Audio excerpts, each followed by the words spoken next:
안녕하세요, 푸영입니다. 자, 이런 말 들으신 적 있으시죠? 목줄보단 하네스가 좋지. 여름이니까 강아지 털 좀 시원하게 밀자. 그런데 이 말에는 틀린 점도 있고 맞는 점도 있습니다. 그래서 오늘은 오해하기 쉬운 잘못 알고 있는 반려견 상식들에 대해서 얘기를 해보도록 하겠습니다. 여름엔 털을 밀어버려야지. 강아지 털은 여러가지 기능을 하지만 그 중에 자외선 차단이라는 중요한 기능도 있습니다. 그런데 여름철 강아지 털을 밀어버리게 되면 자외선을 차단할 수 있는 막이 없어지고 따가운 햇볕이 강아지 피부에 그대로 닿아서 화상이나 피부 손상을 일으킬 수 있습니다. 그렇다고 아예 덥수룩한 상태로 냅두라는 건 아닙니다. 우리나라 장마철 특성상 좀 습한 환경 때문에 습윤성 피부염이 일어날 수 있기 때문에 적당하게 털을 깎아주시는 건 괜찮습니다. 최소한 6mm 정도는 남겨두셔야지 자외선 차단을 하면서도 시원한 환경을 만들어줄 수 있습니다.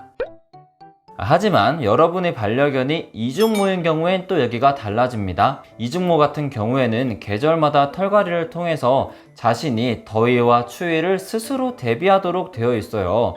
그래서 억지로 털을 밀어버리거나 깎게 되면은 속털과 겉털이 엉켜버릴 수도 있고 제 기능을 하지 못할 수 있게 됩니다. 그래서 여러분의 강아지가 이중모라면 그냥 냅둬 주시는 것도 괜찮습니다. 강아지를 만나면 인사를 꼭 해야 직성이 풀리는 분들이 간혹 계시더라고요. 사실 저도 예전에 사회화 시킨다고 막 강아지한테 인사하러 가고 이랬었는데 강아지에 대해서 공부하면 공부할수록 절대 하면 안 되는 행동이 무턱대고 인사하는 행동이더라고요. 여기서 정말 중요한 건 인사하는 것 자체는 나쁘진 않아요. 하지만 상대방의 동의를 구하지 않고 강아지 친구다 인사하러 가자 하면서 막 그냥 들이대는 거, 그 행동은 정말 하면 안 되는 행동입니다.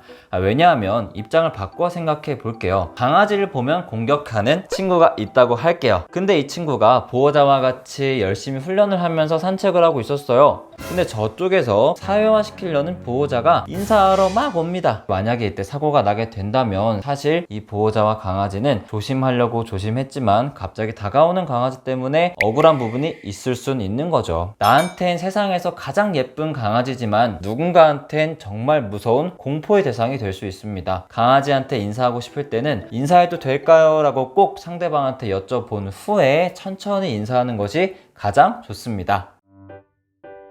목줄은 아프니까 나쁜 줄이야, 하네스는 안 아프니까 괜찮은 줄이야, 이런 식으로 잘못 알고 계신 분들이 있습니다. 목줄, 하네스 둘 다 괜찮은 줄입니다. 다만 산책 환경과 강아지 성향에 따라 더 적합한 줄이 있을 뿐이죠. 예를 들어 목줄 같은 경우엔 비교적 활동력보다는 보호자에게 집중시켜서 산책을 해야 하는 도심 산책에서 더 적합하고요. 성격으로 따지면 조금 더 흥분을 많이 하고 훈련이 필요한 아이들에게는 하네스보다는 목줄이 더 적합합니다. 목줄이 더 컨트롤 하는데 용이하고 보호자의 의도를 확실하게 전달할 수 있기 때문이죠. 하네스 같은 경우에는 비교적 자유로운 공간에서 강아지의 활동력을 증가시키고 자유롭게 해줄 때 정말 좋은 줄입니다. 예를 들면 인적이 드문 산책로, 산악 활동을 할 때 같은 경우에는 목줄보단 하네스가 좋죠. 그리고 목줄이 빠질 수 있는 얼굴이 작은 소형견이나 어린 강아지 같은 경우에는 목줄보다 하네스가 좋을 때가 있을 수 있습니다. 이처럼 목줄과 하네스 각각의 역할이 있고 장단점이 명확하기 때문에 뭐가 더 좋은 줄이라고 함부로 말하면 안 되겠습니다.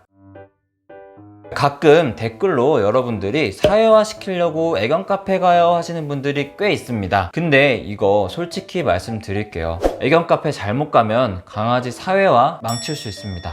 강아지 사회화 시기는 정말 중요한 시기인데요. 모든 걸 습득하고 배우고 그게 곧 나중에 성경까지도 쭉 가는 성격 형성의 시기에 있어서 가장 중요한 때인데요. 강아지 관리가 잘 안 돼서 짖고 싸우는 게 일상인 애견 카페에서 어린 강아지가 가게 되면 그 행동들을 그대로 배울 수 있고 사회화 시기에 결코 좋지 않은 영향을 끼칩니다. 그래서 강아지 사회화는 산책하면서 자연스럽게 천천히 강아지를 멀리서도 보고 가까이서 냄새도 맡고 천천히 하는 것이 가장 좋습니다. 만약에 여러분이 강아지 카페를 꼭 가고 싶으시다면 공간이 좀 넓어서 구획이 잘 나뉘어져 있고 항상 관리할 수 있는 직원분이 상주에 있는 곳을 가시면 좋습니다.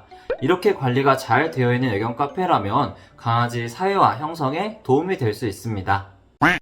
오늘은 잘못된 반려견 상식들에 대해서 얘기를 해보았습니다. 여러분이 알고 있는 잘못된 반려 상식 어떤 게 있나요? 궁금하니까 댓글로 남겨주세요. 오늘 영상이 유익하셨다면 구독과 좋아요 눌러주시고 저는 또 다음에 푸우와 함께 슬기로운 영상으로 찾아올게요.